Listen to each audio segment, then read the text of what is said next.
మనం first authority responsibility for conducting entrance exam. So మనకి entrance exam conduct చేయాలి అంటే అదంతా చిన్న విషయం కాదు కాబట్టి ఫస్ట్ మనం నోటిఫికేషన్ దగ్గర నుంచి రిజల్ట్స్ వరకు ఒక మొత్తం ప్రాసెస్ ఉంటుందండి. ఓకేనా?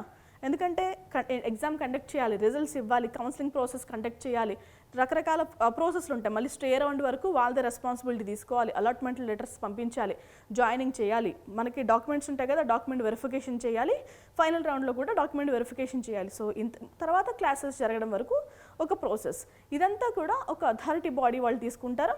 మనకి తెలంగాణ రాష్ట్రంలో అయితే మెడికల్ సెక్టార్కి సంబంధించి Kaloji Narayana Rao university of health sciences వాళ్ళే కండక్ట్ చేస్తూ ఉంటారు. అటు ఆంధ్రప్రదేశ్లో doctor NTR university of health sciences వాళ్ళు చేస్తారు.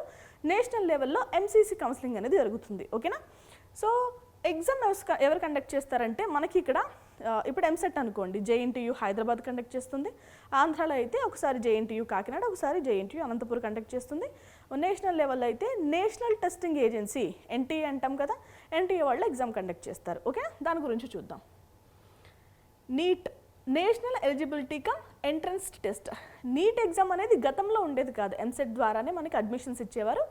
బట్ తర్వాత పర్టికులర్గా మెడిసిన్కి ఒక రకమైన ఎంట్రన్స్ ఎగ్జామ్ ఉండాలి అంటూ నీట్ అయితే తీసుకురావడం జరిగింది. దీన్ని చాలా రాష్ట్రాలు అయితే అపోజ్ చేశాయి, తమిళనాడు రాష్ట్రాలు లాంటివి అపోజ్ చేసాయి. సరే ఓకే, ఇప్పుడైతే మాత్రం దేశవ్యాప్తంగా నీట్ ఎగ్జామ్ని ఎంట్రన్స్ ఎగ్జామ్గా కన్సిడర్ చేస్తున్నారు. ఓకేనా?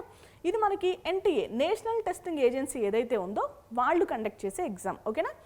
ఎవరికి అడ్మిషన్స్ ఇస్తారండి అంటే ఎంబీబీఎస్కి, బీడీఎస్కి, బ్యామ్స్ అంటే ఆయుర్వేదిక్కి, homeopathic, BHMS, BUMS, BNYS, BVSc, అలాగే అండ్ హెహెచ్ ఇట్లా కంటిన్యూషన్ ఉంటుంది, అండ్ బీఎస్సీ నర్సింగ్.